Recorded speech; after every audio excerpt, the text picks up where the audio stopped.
The massive doors of the Galactic Council chamber slid open with a deep humming sound that echoed through the enormous hall. Admiral Kang Hyun walked slowly through the entrance, his boots making soft clicking sounds on the polished crystal floor. The chamber was bigger than any building on Earth, with curved walls that reached up so high they seemed to disappear into darkness. Hundreds of alien beings filled the chamber. Some floated in the air like glowing jellyfish. Others stood on four legs with skin that looked like tree bark. A few had multiple arms that moved like dancing snakes. Each species had their own section with special seats or platforms designed for their unique bodies. Hyun made his way to a small area marked with Earth's symbol, a simple blue circle. The human section was tucked away in a corner where most delegates could not even see it clearly. This was where humans always sat during council meetings. They called it the observer section, which meant humans could watch, but were not expected to speak much. The central platform began to glow with bright red light. This was the emergency signal that meant something very dangerous was happening in the galaxy. Hyun had never seen it used before in his 5 years as Earth's representative. A tall alien with silver skin and no visible eyes stepped onto the platform. This was Speaker Vex of the Zephyrian High Command, one of the most powerful military leaders in known space. When Speaker Vex talked, everyone listened. "Citizens of the galaxy," Speaker Vex began, his voice somehow reaching every corner of the huge chamber without seeming loud. "We face our darkest hour. The Vorthak Empire has launched attacks across 3 sectors simultaneously." A 3-dimensional map appeared in the air above the platform. Red dots showed where attacks had happened. There were so many red dots that parts of the map looked completely red. "In the past 2 weeks, we have lost contact with 47 colonies," Speaker Vex continued. "Entire battle fleets have been destroyed. The enemy uses biomechanical ships that seem to heal themselves even while we attack them." Hyun leaned forward in his seat. He had read the reports that Earth's intelligence services had gathered, but seeing it displayed like this made the situation look much worse than he had imagined. A creature that looked like a walking crystal formation stood up from the crystalline hierarchy section. When it spoke, its voice sounded like wind chimes in a storm. "Our scientists have studied the enemy weapons," the crystal being said. "These bioships learn from every battle. They adapt their defenses faster than we can change our attacks. Traditional warfare methods are proving completely useless." Murmurs of worry spread through the chamber like ripples on a pond.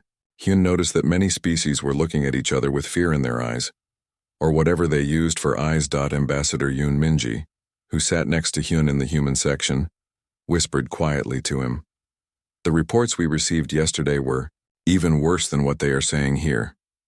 Hyun nodded slightly. Earth's spy satellites had been watching the battles from a safe distance. What they had seen was terrifying. The Vorthak bioships did not just defeat enemy fleets, they consumed them. The alien vessels literally ate the wreckage of destroyed ships, using the materials to grow bigger and stronger. Speaker Vex activated the holographic display again. This time it showed recordings from recent battles. The Vorthak ships looked like enormous sea creatures crossed with mechanical submarines. They had tentacles that could grab enemy ships and weapons that fired, some kind of living ammunition. "Watch carefully," Speaker Vex said. "This is footage from the Battle of Kepler Station 3 days ago. The recording showed a Altarian battle fleet attacking a single Vorthak bioship. The Altarians were known throughout the galaxy as fierce warriors with advanced weapons technology. Their ships fired brilliant blue energy beams that could cut through the strongest armor. At first, the energy beams seemed to hurt the bioship. Pieces of its organic hull burned away, and strange green fluid leaked into space. But then something incredible happened. The bioship began to change. Its surface became shiny and reflective. When the Altarian ships fired again, their own energy beams bounced back at them. Within minutes, the bioship had completely adapted to the Altarian weapons. Then it began its own attack. Tentacles stretched out impossibly far and grabbed 3 Altarian ships. The bioship pulled them close and seemed to digest them like food. 40 ships, Speaker Vex said grimly. The Altarians lost 40 ships to just one bioship, and that bioship was bigger and stronger when the battle ended than when it began. The chamber fell completely silent. Even the species that constantly made noise as part of their natural behavior stopped moving. A massive creature that looked like a walking mountain stood up from the geological collective section. When it spoke, the floor vibrated. "What do you propose we do?" the mountain creature asked. "If our weapons only make them stronger, how do we fight them?" "We need every available ship and every possible strategy," Speaker Vex replied. "All member species must contribute their full military strength. We will combine our technologies and knowledge to find a solution." This was when Hyun decided to stand up. He rose slowly from his seat in the observer section, and the movement caught the attention of nearby delegates. A few of them turned to look at him with expressions that seemed amused. "The Terran Republic offers our full military support," Hyun announced, his voice carrying across the chamber with surprising strength. The reaction was immediate. Several delegates actually laughed out loud. Others made sounds that their translation devices turned into chuckling or snorting noises. A large red alien with 4 arms stood up from the Martian War Chief section. Hyun recognized him as Commander Zek, one of the most respected military leaders in the galaxy. "With respect, Admiral Hyun," Commander Zek said, though his tone did not sound very respectful, "humans have no significant military technology. Your species has been part of the galactic community for only 50 years. You have never faced truly advanced warfare." More laughter rippled through the chamber. Hyun felt his face getting warm, but he kept his expression calm and professional. "Furthermore," Commander Zek continued, "human ships are built with primitive materials and simple weapons systems. What could Earth possibly contribute to a war against an enemy that has defeated our most advanced battle fleets?" A floating creature from the Aquatic Federation made a sound like bubbling water, which the translator turned into words. "Humans are farmers and miners. They provide food and raw materials. They are not warriors." Hyun remained standing while the laughter and dismissive comments continued around him. He had expected this reaction, but it still stung to hear his entire species dismissed so easily. What none of these delegates knew was that Earth had been preparing for this day for decades. While other species had been content to share their military technology openly, humans had been quietly studying, learning, and improving. They had been building weapons and ships that no one in the galaxy had ever seen. The humans had learned long ago that being underestimated could be an advantage. While the galaxy saw them as simple farmers and miners, human engineers and scientists had been working day and night to develop new technologies. They had been studying every battle, every weapon, every strategy used by other species. And they had been getting ready for war. Speaker Vex raised one hand to restore order in the chamber. "All contributions will be welcome," he said diplomatically. "We will assign roles based on each species' capabilities." Hyun sat back down, knowing that humans would probably be given some minor support role, maybe transporting supplies or providing medical aid. The galaxy still saw them as the young species that needed protection, not as potential protectors. But that was about to change. As the council meeting continued, Hyun sent a coded message to Earth using his personal communicator. The message was simple: prepare the fleet. On Earth, Admiral Park Ji-won received the message in her command center deep beneath the Pacific Ocean. She looked at the words on her screen and smiled grimly. It was time for the galaxy to discover what humans were really capable of. Deep beneath the Pacific Ocean, the Terran Command Center hummed with quiet activity. Admiral Park Ji-won stood before a massive wall of screens that showed every corner of the Sol system. Her gray hair was pulled back in a tight bun, and her dark eyes studied the information flowing across the displays with sharp focus. The encrypted message from Admiral Hyun had arrived 30 minutes ago. 3 simple words: prepare the fleet. But those words meant that 50 years of secret preparation were about to be revealed to the galaxy. Commander Lee Do-yun approached her with a tablet in his hands. He was younger than most senior officers, but his record in the simulation battles was perfect. No one could match his ability to coordinate complex ship movements during combat. "Admiral, we have received the official assignment from the Galactic Council," Do-hyun said, handing her the tablet. Ji-won read the message and almost laughed. The Council had assigned Earth to provide logistical support and supply lines for the war effort.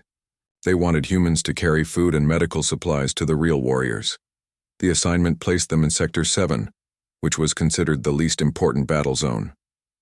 "They want us to play delivery service," Ji-won said, showing the message to Do-yoon. "Should I send a response accepting the assignment?" he asked. "Send the acceptance," Ji-won replied with a small smile, "but tell them we will need to bring some of our cargo ships for the supply mission." Do-hyun smiled back. He understood what she meant. To the galaxy, human vessels looked like simple cargo ships. The Council would see nothing suspicious about humans bringing their usual trading vessels to the war zone. But these were not ordinary cargo ships. Captain Kim. Sora walked through the docking bay of Luna Station, looking up at the ship that would be her command for the coming battle. The TRS Indomitable looked exactly like a standard human cargo vessel. It had a boxy shape with large storage sections and simple-looking engines. Any alien observer would see nothing more than a basic transport ship. Sora knew better. She had helped design the Indomitable 3 years ago. Hidden beneath the plain outer hull was enough firepower to destroy a small moon. The cargo sections were actually launch bays for advanced fighter craft. The simple engines could push the ship faster than most military vessels in the galaxy. Her crew was already aboard and preparing for departure. Unlike other species in the galaxy, humans had spent decades training together for this exact situation. Every person on her ship knew their job perfectly, and they had practiced these procedures thousands of times in secret. Lieutenant Kang Ji-hoon approached her with the final systems report. He was her weapons officer, though his official title was cargo loading supervisor in case alien observers ever checked their records. "All weapon systems are ready, Captain," he said quietly. "The mass drivers are loaded and calibrated. Point defense systems are online but hidden. Our fighters are fueled and armed." "Excellent," Sora replied. "How long until we can launch?" 12 minutes, Captain." Sora nodded and walked toward the bridge. Around her, the docking bay was filled with other ships that looked just as ordinary and harmless as hers. The galaxy would see a fleet of human cargo vessels heading off to deliver supplies to the real military forces. They would not see the most advanced fighting ships that Earth had ever built. In his office on Mars, General Cho Min-ho reviewed the intelligence reports that human agents had gathered over the past month. While the galactic community saw humans as simple traders and farmers, Earth had actually been running the most sophisticated spy network in known space. Human merchants had been visiting alien worlds for 50 years, always polite and helpful, always interested in learning about local culture and technology. What the aliens did not know was that many of these merchants were trained intelligence officers who gathered information about military capabilities, political situations, and technological developments. The reports about the Vorthak were disturbing, but not surprising. Human scientists had been studying biological warfare for decades, preparing for exactly this type of enemy. While other species focused on energy weapons and plasma technology, humans had been developing very different approaches to combat. Dr. Han Yu-jin entered his office carrying a thick folder of research papers. She was Earth's leading expert on alien biology and had been studying the Vorthak for 2 weeks straight. "General, I have completed my analysis of the Vorthak bioships," she said, sitting down across from his desk. "What did you find?" Min-ho asked. "They are remarkable creatures, but they have a critical weakness," Yu-jin explained. "These bioships have evolved to defend against energy-based attacks. Their cellular structure can absorb and redirect plasma beams, laser fire, and particle weapons, but they have never faced purely kinetic attacks." "Kinetic attacks?" Min-ho asked, though he already suspected what she meant. "Physical projectiles moving at high speed," Yu-jin clarified. "The bioships can heal energy damage and adapt to new energy frequencies, but they cannot evolve new physics. A chunk of metal moving at 90% of light speed will punch through their hull no matter how they try to adapt." Min-ho smiled grimly. Humans had been developing mass driver technology for 30 years, originally for mining asteroids and building space stations. But the same technology that could move rocks could also accelerate metal projectiles to devastating speeds. While the galaxy relied on complex energy weapons, humans had perfected the art of throwing very heavy objects very fast. On the bridge of the TRS Destiny, Admiral Jiwan watched as her fleet prepared for departure. 50 ships that looked like cargo vessels were arranging themselves in a standard merchant convoy formation. To any observer, they appeared to be heading out on a routine supply mission. The communications officer, Lieutenant Oh Tae-hoon, approached her station. Admiral, we are receiving departure clearance from Earth Traffic Control. All ships report ready for hyperspace jump. Excellent. Send the fleet the coordinates for Sector 7, Jiwan ordered, and activate Level 5 communications security. Level 5 security meant that all fleet communications would be encrypted with codes that would take alien computers centuries to break. It also meant that the real operation was beginning. Tae-hoon hesitated for a moment before speaking again. Admiral, may I ask why we are accepting assignment to Sector 7? The intelligence reports show minimal Vorthak activity in that region. Jiwan smiled. Lieutenant, have you studied human military history? Yes, Admiral. Required reading for all officers. Then you know that humans have always preferred to choose their own battlefields, she said. Sector 7 may seem unimportant to the Council, but it contains something very valuable. What is that, Admiral? The Vorthak supply lines, Jiwan explained. While the galaxy focuses on the big battles in the core sectors, we are going to cut off the enemy's ability to feed and reproduce. We are going to hit them where they are not expecting any serious resistance. The fleet jumped to hyperspace in perfect formation. To galactic observers, 50 human cargo ships had just departed to deliver supplies to the Warzone. What they did not know was that Earth's most advanced military force was about to demonstrate the difference between looking weak and being weak. In the hyperspace tunnel between stars, Captain Sora stood on the bridge of the Indomitable and watched. The swirling colors of folded space-time stream past her view screen. Her crew was running final checks on all systems, preparing for their first real battle against an alien enemy. Her communications officer received a message from Admiral Jiwan aboard the flagship. All ships, this is Admiral Park. In 6 hours, we will drop out of hyperspace in the Kepler 442 system. Intelligence reports indicate 3 Vorthak bioships are currently feeding on the wreckage of an Altarian battle group. Sora felt a chill run down her spine. She had seen the recordings of Vorthak bioships consuming destroyed vessels. The sight of massive alien creatures literally eating starships was something that would give anyone nightmares. We will be conducting our first combat operation using Tactics Package Alpha, the Admiral continued. All crews should review the procedures one final time. Remember, we are not just fighting for Earth. We are fighting to show the galaxy that humans can be counted on when the stakes are highest. Sora turned to her crew. You heard the Admiral. Final systems check in 30 minutes. I want every weapon, every shield generator and every engine component operating at peak efficiency. The crew responded with quiet determination. They had trained their entire careers for this moment, and they were ready. In 6 hours, the galaxy would discover that the primitive humans had been keeping some very big secrets. The war against the Vorthak was about to take a very unexpected turn. The Kepler 442 system was a graveyard of twisted metal and floating debris. Captain Kim Sora watched through her view screen as pieces of destroyed Altarian warships drifted slowly through space like a field of deadly flowers. Some of the wreckage was still glowing red from the heat of recent explosions. 3 enormous shapes moved through the debris field like hungry sharks. The Vorthak bioships were even more terrifying in person than they had appeared in the Council recordings. Each one was the size of a small city, with organic hulls that pulsed like living hearts. Long tentacles stretched out from their bodies, grabbing pieces of wreckage and pulling them toward gaping mouths filled with grinding teeth. Sensors are picking up massive energy readings from all 3 bioships, reported Lieutenant Kang Ji-hoon from the weapons station. They are definitely feeding on the destroyed Altarian vessels. Sora could see the feeding process clearly through her enhanced telescopes.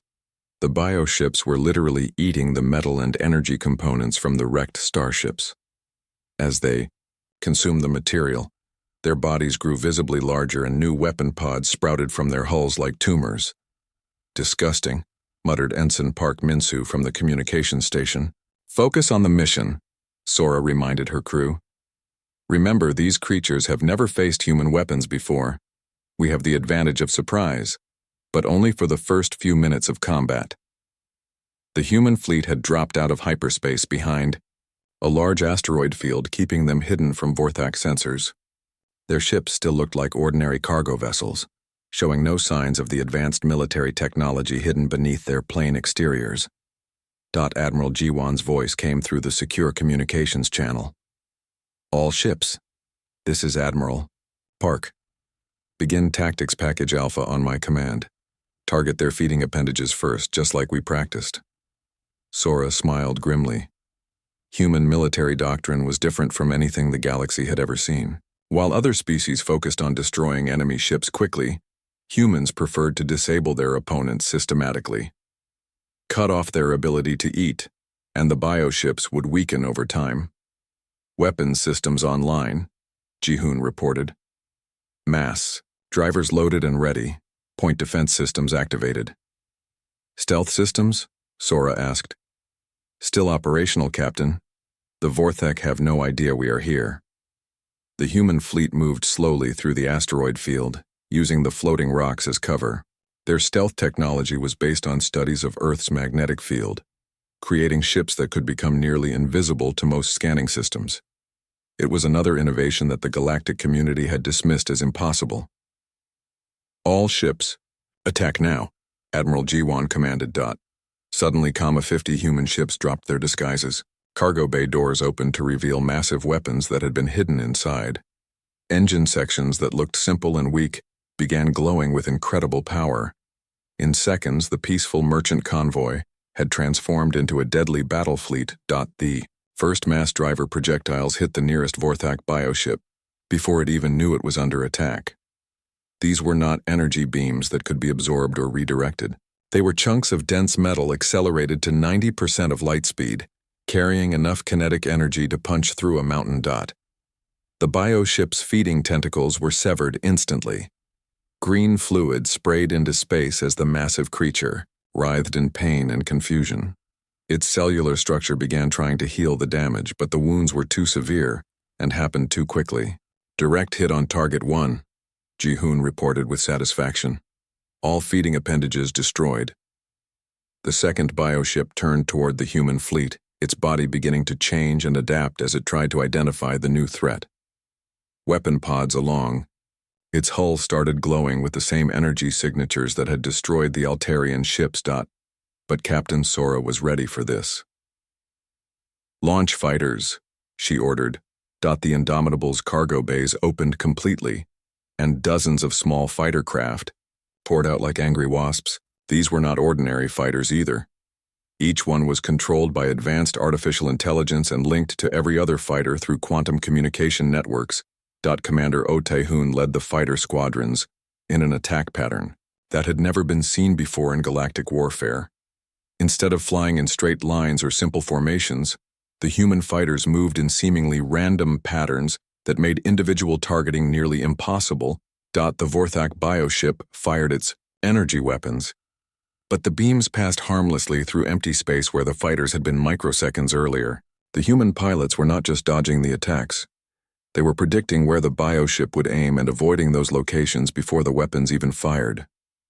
"Impossible," breathed Ensign Park Minsu as he watched the fighter display. "How? Are they moving like that?" "Neural link technology," Sora explained. "Each pilot is connected to the ship's computer and to every other pilot in the squadron. They can react faster than conscious thought." The fighters began their own attack runs, firing small kinetic projectiles at precise locations on the bioship's hull. They were not trying to destroy the creature with raw firepower. Instead, they were targeting specific organs and systems. Like surgeons performing an operation. The third bioship tried to retreat, but human ships had surrounded the entire debris field. Captain Ryu Daeho's vessel, the TRS Relentless, moved to block the escape route with a display of speed that shocked even experienced human crews. "How is the Relentless moving that fast?" asked Ji-hoon. "New engine design," Sora replied.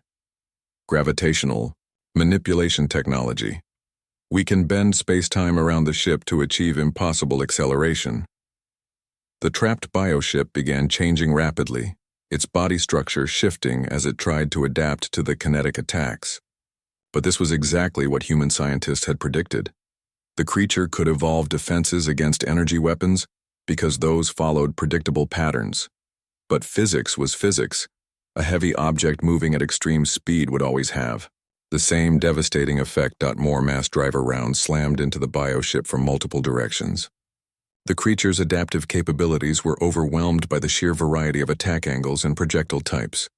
Some rounds were solid metal designed for maximum penetration. Others were fragmenting shells that exploded into hundreds of smaller projectiles after impact. Within 30 minutes, all 3 bioships had been disabled. They were still alive, but their feeding organs were destroyed and their weapon systems were offline. They drifted helplessly through the debris field, unable to continue consuming the wreckage. "Mission accomplished," Admiral Ji-won announced to the fleet. "Excellent work, everyone. Prepare to return to cargo ship configuration in case any galactic observers arrive." As quickly as they had revealed their true nature, the human ships returned to looking like ordinary merchant vessels. Weapon systems retracted into hidden compartments. Engine signatures dropped to normal civilian levels. To any external observer, it would appear that a convoy of cargo ships had simply passed through the system. Captain Sora reviewed the battle reports while her crew secured their stations. The engagement had lasted less than an hour, and no human ships had been damaged. They had accomplished something that 3 Altarian battle groups could not do. "Captain," Lieutenant Ji-hoon said quietly, "do you think the galaxy will believe what happened here?" Sora considered the question carefully. "The surviving Altarian crews will report what they saw, but I suspect most people will think they were hallucinating from battle stress." She was probably right. The idea that human cargo ships had defeated 3 Vorthak bioships would sound like fantasy to most galactic citizens. Humans were farmers and traders, not advanced military strategists. But in the command centers of various alien military forces, intelligence officers were already analyzing the energy signatures and debris patterns from Kepler 442. Some of them were beginning to ask uncomfortable questions about what humanity had really been doing for the past 50 years. The war against the Vorthak had taken its first unexpected turn, and this was only the beginning. The emergency communication reached the Galactic Council chambers at 0347 hours, Galactic Standard Time. Admiral Kang Hyun was awakened in his quarters by the urgent chiming of his personal communicator. The message was brief but shocking. Human forces had successfully cleared the Kepler 442 system of all Vorthak presence. Hyun read the report 3 times before he fully understood what he was seeing. According to the surviving Altarian crews, 50 human cargo ships had somehow defeated 3 mature bioships in less than an hour.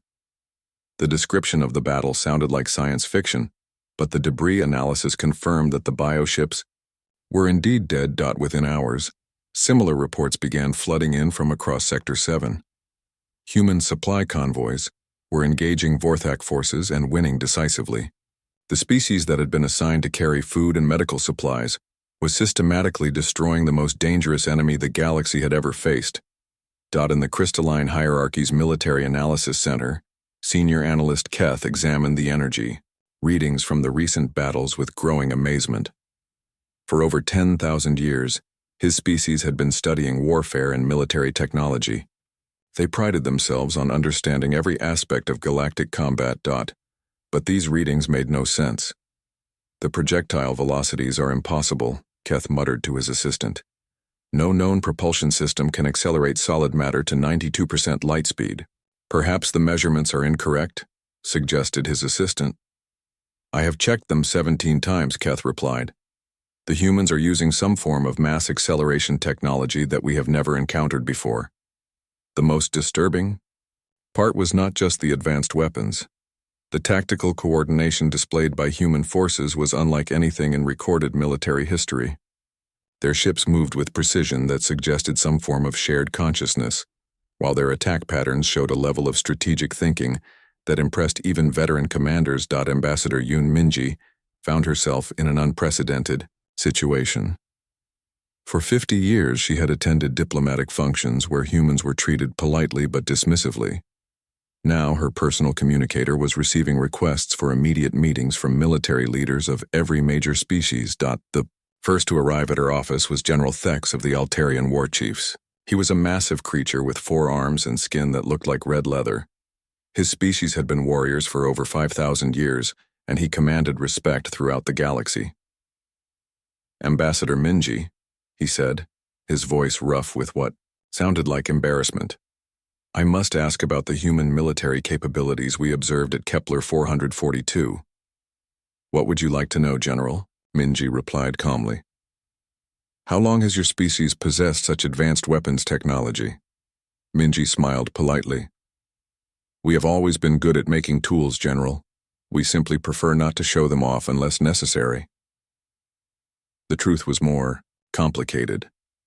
Humans had been secretly developing military technology for decades, but they had done so by studying the weaknesses in existing galactic warfare methods. While other species focused on making their energy weapons more powerful, humans had been asking different questions. What if energy weapons were not the best solution? What if the key to victory was not raw power but tactical intelligence? Dr. Han Yujin arrived at the Galactic Military Headquarters carrying a briefcase full of research data. She had been invited to present her analysis of Vorthak biology to the combined military leadership of 12 species. A month ago, most of these commanders would not have known her name. The presentation hall was filled with beings she had only seen in textbooks. The floating Aquatic Federation representatives hovered in specialized water tanks. The Geological Collective had sent a delegate whose rocky body scraped against the floor when it moved.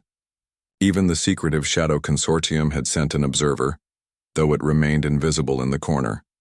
"Distinguished leaders," Yujin began, "my analysis of the Vorthak bioships has revealed several critical weaknesses that can be exploited using coordinated tactics." She activated the holographic display showing detailed cross-sections of bioship anatomy. "These creatures have evolved specifically to counter energy-based attacks. Their cellular structure can absorb plasma, redirect laser fire, and adapt to most forms of directed energy." A ripple of interest passed through the audience. This information could save millions of lives. However, Yujin continued, they have never faced purely kinetic attacks. Their adaptive biology cannot change the laws of physics. A solid projectile moving at sufficient velocity will cause irreversible tissue damage regardless of any biological defense mechanisms. General Cho, Minyo stepped forward to continue the presentation. His appearance caused another stir among the assembled commanders. They had been expecting to meet with human scientists and diplomats, not military officers who looked like they had spent their entire careers preparing for war. "The key to defeating the Vorthak is not individual ship combat," Minho explained. "It is coordinated fleet action using adaptive tactics that prevent them from learning our patterns." He showed recordings from recent human victories. The alien commanders watched in fascination as human fighters moved in formations that seemed to defy logical explanation, while capital ships fired weapons that had no visible energy signatures. "Your mass driver technology," interrupted Commander Fex of the Zephyrian High Command. "How do you achieve such acceleration without creating detectable energy emissions?" "Gravitational manipulation," Minho replied simply. "We learned to bend space-time around the projectiles, using the universe's own geometry as a propulsion system." The chamber fell silent. Gravitational manipulation was considered purely theoretical by most galactic physicists. The idea that humans had not only solved the mathematical problems, but had also built practical weapons based on the technology was almost unbelievable. Captain Kim Sora received new orders while her ship was resupplying at a hidden asteroid base. Instead of continuing independent operations, human forces were being integrated into combined galactic battle groups. She would be working directly with alien commanders who had previously dismissed her entire species as primitive. Her first joint mission partner was Captain Zeth of the Crystalline Hierarchy. His ship was a work of art, with flowing curves and surfaces that sparkled like cut diamonds. The weapons were elegant energy projectors that could paint the cosmos with beautiful and deadly light. Captain Sora, Zeth transmitted when their ships met at the rendezvous point. I must admit that I had doubts about working with human forces. And now? Sora replied. Now I am honored to serve alongside warriors who can accomplish what my people thought impossible. The combined fleet moved toward the Vorthak stronghold in the Rigel system.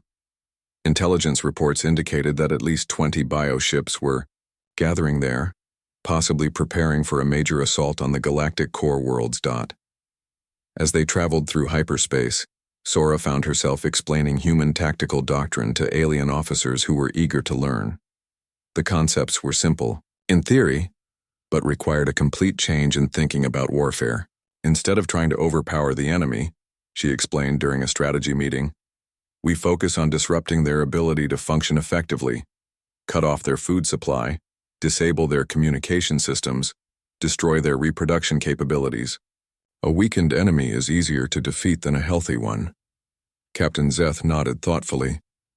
Your species approaches warfare like a science rather than an art. We approach it like a problem to be solved, Sora corrected. Every enemy has weaknesses. Every defensive system has flaws. The key is finding them and exploiting them efficiently. When the combined fleet dropped out of hyperspace near Rigel, they found something unexpected. The Vorthak bioships were not preparing for attack. They were fleeing. 20 massive creatures were attempting to escape to deeper space, abandoning their stronghold without a fight. Why are they running? Asked Commander Thex over the communication channel. Admiral Jiwan's voice answered from the flagship. Because they have learned that humans can kill them. For the first time since this war began, the Vorthak are afraid. The realization spread through the combined fleet like wildfire. The unstoppable bioships that had terrorized the galaxy were retreating from human forces. The psychological impact was enormous, both for the Allied crews and for the enemy. The galaxy was beginning to understand that humanity was not the weak, primitive species they had imagined. 50 years of quiet preparation had created a military force unlike anything in known space. But this was still only the beginning. The Vorthak were regrouping, and their next attack would target humanity directly. The attack came without warning at 0630 hours, Earth Standard Time. Colonel Bie Junsu was reviewing morning reports at New Sol Colony when the proximity alarms began screaming throughout the command center. On the tactical display, dozens of red dots appeared at the edge of the system, moving inward at impossible speeds. Sir, we have multiple Vorthak bioships dropping out of hyperspace, reported Lieutenant Song Hana from the sensor station. Count is 37 vessels, all heading directly for the colony. Junsu felt his blood turn cold. New Sol was home to 2 million civilians and served as a major supply depot for human military operations. The colony's defenses were strong, but they had never been tested against such a massive assault force. These bioships look different from the ones we fought before, Hana continued, studying her displays with growing concern. They have additional armor plating and new weapon configurations. Through the command center's main view screen, Junsu could see the approaching enemy vessels. The Vorthak had clearly learned from their previous defeats.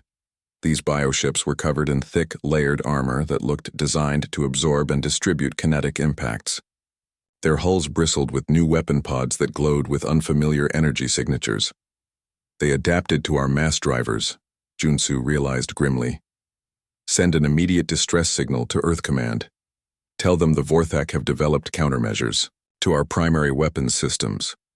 The first enemy salvo arrived 10 minutes later. Instead of the bioplasma weapons they had used before, these new Vorthak ships fired projectiles that looked like living meteors.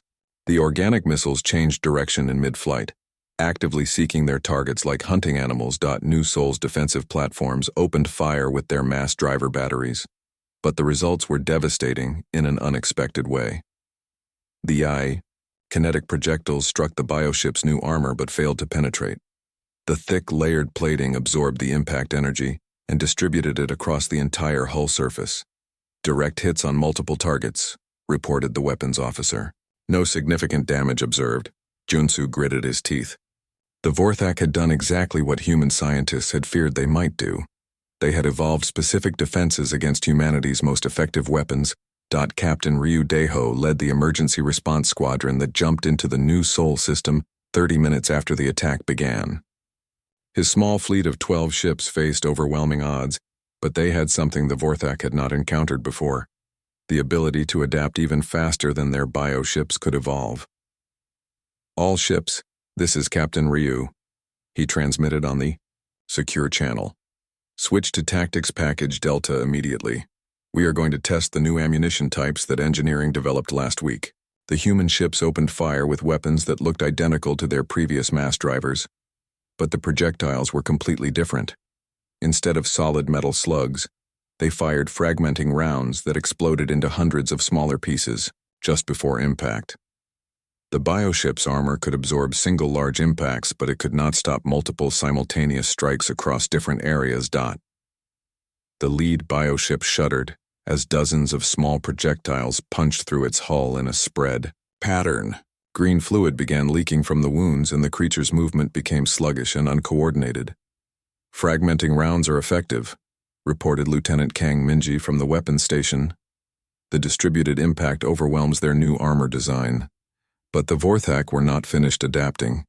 Even as Deho's ships continued their attack, he could see the bioships beginning to change again. Their armor was shifting and rearranging, developing new configurations that might resist the fragmenting ammunition. "They are still learning," Deho muttered. "We need to keep changing our tactics faster than they can adapt." Commander Song Hana had been transferred to the orbital engineering station above New Seoul, where human scientists were working around the clock to develop new weapons and tactics. The facility was hidden inside what appeared to be a simple communication satellite, but it actually contained some of Earth's most advanced research laboratories. "The Vorthak adaptation rate is approximately 47 minutes, she reported to the research team. "That is how long it takes them to develop effective countermeasures to any new threat." Dr. Park Yujin, who had been studying the enemy's biological processes, nodded thoughtfully. "Then we need to change our approach every 45 minutes. We have to stay ahead of their learning curve." "That seems impossible," replied Engineer Kim Tae-ho. "How can we develop new weapons faster than they can evolve defenses?" "We do not develop new weapons," Yujin explained. "We develop new ways to use the weapons we already have." She activated a holographic display showing the internal structure of a mass driver projectile. "Same basic technology, but we can vary the density, composition, shape, and behavior of each round. Solid slugs, fragmenting shells, plasma-tipped penetrators, self-guiding projectiles, delayed explosion warheads. The Vorthak cannot adapt to every possible variation simultaneously." Within hours, human ships were firing ammunition that changed its characteristics mid-flight. A projectile that started as a solid slug might fragment into a plasma burst just before impact, or transform into a cluster of guided submunitions that attacked different targets. The Vorthak bioships found themselves facing an opponent that refused to follow predictable patterns. Every time they developed a defense against one type of attack, the humans switched to something completely different. Admiral Park Ji-won arrived in the New Seoul system with the main Earth defense fleet just as the battle was reaching its climax. Her flagship, the TRS Destiny, led 47 ships that represented the most advanced military technology humanity had ever created. The sight that greeted her was both encouraging and terrifying. Human forces were holding their own against the massive Vorthak assault, but the enemy had clearly learned to counter humanity's previous advantages. This was no longer a one-sided fight. "Admiral, the Vorthak ships are using some kind of adaptive targeting system," reported Captain Kim Sora from the Indomitable. "They are predicting our fighter movement patterns and laying trap formations." Ji-won studied the tactical displays with growing admiration for their enemy. The bioships were not just evolving their defenses. They were learning human tactics and developing countermeasures to the coordination and unpredictability that had made human forces so effective. They are getting smarter, she realized, not just adapting their biology, but improving their strategic thinking. The battle for New Seoul lasted 14 hours. By the time it ended, both sides had learned painful lessons about their opponents. The Vorthak discovered that humans could adapt and innovate faster than any biological evolution. The humans learned that their enemy was far more intelligent and resourceful than anyone had imagined. When the surviving Vorthak bioships finally retreated, they left behind disabled vessels that provided human scientists with unprecedented opportunities to study their technology and biology. But they also took with them detailed information about human capabilities and tactics. Colonel Bae Junsu surveyed the damage to New Seoul colony as rescue teams worked to save survivors from the attacked areas. The colony had survived, but barely. The cost in lives and resources had been enormous. "Sir," Lieutenant Song Hana approached him with a preliminary damage report. "We lost 8 defensive platforms and 3 orbital facilities. Civilian casualties are estimated at 12,000. Junsu closed his eyes for a moment. 12,000 people had died because the galaxy had underestimated humanity's enemies just as much as they had underestimated humanity itself. "What about our military losses?" he asked. 7 ships destroyed, 15 damaged but repairable, Hana replied. "We performed better than initial projections suggested, but the Vorthak have definitely adapted to our previous advantages." As he watched the rescue operations continue, Junsu realized that the war had entered a new phase. The easy victories were over. From now on, both sides would be fighting with full knowledge of their opponent's capabilities. The Vorthak had learned that humans were not the primitive species they appeared to be. But humanity had also learned that their enemies were far more dangerous than anyone had imagined.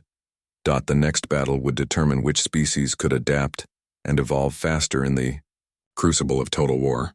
6 months after the Battle of New Seoul, the largest military fleet in galactic history assembled in the empty space between stars. Admiral Park Ji-won stood on the bridge of the TRS Destiny, looking out at thousands of ships from dozens of different species. The sight was both magnificent and terrifying. Human vessels flew alongside the elegant crystal ships of the hierarchy, the massive stone fortresses of the geological collective, and the flowing organic designs of the Aquatic Federation. For the first time in galactic history, every major species had united under a single military command. And that command belonged to a human. "Admiral, final fleet reports are coming in," announced Commander Lee Do-yoon from the communications station. "All battle groups report ready for the final jump to the Vorthak home system." Ji-won nodded slowly. The moment she had been preparing for her entire career was finally here. Intelligence reports indicated that the Vorthak had withdrawn most of their forces to defend their homeworld, a massive bioconstruct that served as both fortress and breeding ground for their expanding empire. Captain Kim Sora's voice crackled over the secure channel from the Indomitable. "Admiral, the advanced scouts have returned with updated information about the target." "Put it on the main display," Ji-won ordered. The holographic projector showed an image that made several alien officers gasp in amazement. The Vorthak homeworld was not a planet in any traditional sense. It was a living creature the size of a moon, with a surface covered in organic cities and breeding pools. Massive bioships were attached to its surface like nursing offspring, feeding on the planet's nutrients. "Preliminary scans indicate the structure contains approximately 3 billion individual Vorthak organisms," Sora reported. "It is essentially one enormous collective intelligence that can produce new bioships continuously." General Cho Minho joined the conversation from his command ship. "Traditional siege warfare will be impossible. The planet creature can heal damage faster than conventional weapons can inflict it. Which is why we are not going to use conventional weapons," Ji-won replied with a grim smile. She activated the tactical display, showing the combined fleet's battle plan. It was unlike any military strategy ever attempted in galactic history, combining technologies and tactics from dozens of different species into a coordinated assault that would either end the war or result in the destruction of the entire Allied force. The key to victory is not destroying the bioplanet, Jiwan explained to her senior commanders. We are going to disable its higher brain functions using a combination of human nanobotic technology and crystalline hierarchy neural disruption techniques. Dr. Han Yujin had spent months developing the specialized nanobots that would make this possible. These microscopic machines were designed to infiltrate the bioplanet's nervous system and disrupt the electrical signals that coordinated its defensive responses. The nanobots will not kill the creature, she had explained during the planning sessions. They will essentially put it to sleep, shutting down its ability to produce new bioships while leaving it alive. It was a typically human solution, solving the problem without unnecessary destruction. The combined fleet jumped to hyperspace in perfect formation. Ships from species that had been enemies for centuries flew side by side, united by their shared determination to stop the Vorthak threat. When they emerged in the enemy home system, the sight that greeted them was beyond anything they had prepared for. The bioplanet was surrounded by thousands of defensive bioships, each one larger and more advanced than anything they had encountered before. These creatures had been designed specifically to fight the combined galactic fleet, incorporating countermeasures to every known weapon system. They have been expecting us, observed Captain Zeth of the crystalline hierarchy, his crystalline voice tinged with what sounded like admiration. The enemy has prepared the ultimate defensive force. Then it is time to show them the ultimate offensive force, Jiwan replied calmly. The battle began with a coordinated assault that combined the best tactics of every species in the Alliance. Altarian war chiefs led aggressive frontal attacks that drew enemy attention, while aquatic Federation ships used their superior maneuverability to strike at vulnerable points. The Geological Collective's massive fortress ships served as mobile bases, providing repair facilities and ammunition resupply in the middle of combat. But it was the human contribution that proved decisive. Captain Kim Sora led a mixed squadron of human and alien fighters in the most complex tactical maneuver ever attempted. Instead of trying to fight through the defensive screen, they used advanced stealth technology to slip past the bioships entirely. Commander Oh Tai-hoon piloted the lead fighter, carrying the nanobotic payload that would determine the outcome of the war. His small craft was barely visible to sensors, using gravitational manipulation to bend light around its hull. Target acquired, he reported, as the bioplanet's surface came into view. Beginning final approach. The surface of the living world was a nightmare landscape of organic architecture and pulsing biological machinery. Massive tentacles reached up toward the attacking fighters, while weapon pods fired streams of bioplasma that could dissolve metal on contact. But the human pilots had trained for exactly this scenario. They flew through the defensive fire with precision that amazed even their alien wingmates, using neural link coordination to move as a single organism while maintaining individual tactical flexibility. Tai-hoon quote, S-fighter penetrated the bioplanet's atmosphere and dove toward the primary neural cluster that Dr. Yujin had identified as the creature's main brain center. The nanobotic payload deployed successfully, releasing billions of microscopic machines into the organic structure. The effect was not immediate, but it was unmistakable. The bioplanet's movements began to slow and become uncoordinated. The defensive bioships lost their tactical cohesion as the central intelligence that controlled them started to fade. Within hours, the massive creature had entered a state that could only be described as deep sleep. New bioship production stopped completely, and the existing vessels began to drift aimlessly without central coordination. Admiral Jiwan received surrender signals from the remaining Vorthak forces as their command structure collapsed. The war that had threatened to destroy galactic civilization was finally over. The victory celebration in the Galactic Council chambers was unlike anything in recorded history. Representatives from every species gathered to honor the heroes who had saved their worlds from destruction. Admiral Kang Hyun found himself in a position he had never imagined when he first entered these chambers months ago. Instead of sitting in the observer section, he was invited to address the assembly from the central platform. Citizens of the galaxy, he began, his voice carrying clearly through the vast space. This victory belongs to all of us. Every species contributed something essential to our success. The assembled delegates listened with respectful attention. The human who had once been dismissed as a representative of a primitive species was now recognized as one of the war's greatest heroes. "But I want you to understand something important," Hyun continued. "Humans did not fight this war to prove our strength or to gain power over other species. We fought because we believe that every civilization has the right to choose its own destiny among the stars." Ambassador Yoon Minji watched from the Earth delegation section as her colleague received a standing ovation from species that had barely acknowledged human existence just 1 year earlier. The crystalline hierarchies. Speaker approached the platform when Hyun finished his address. "Admiral Hyun, your species has earned a place of honor in galactic history. What role does humanity wish to play in the peacetime that follows?" Hyun smiled. "The same role we have always played. We want to be good neighbors, reliable trading, partners and loyal friends to all who share our values. We have no desire to rule over others." "But surely," interrupted the Altarian war chief, "a species with such advanced military capabilities must have territorial ambitions."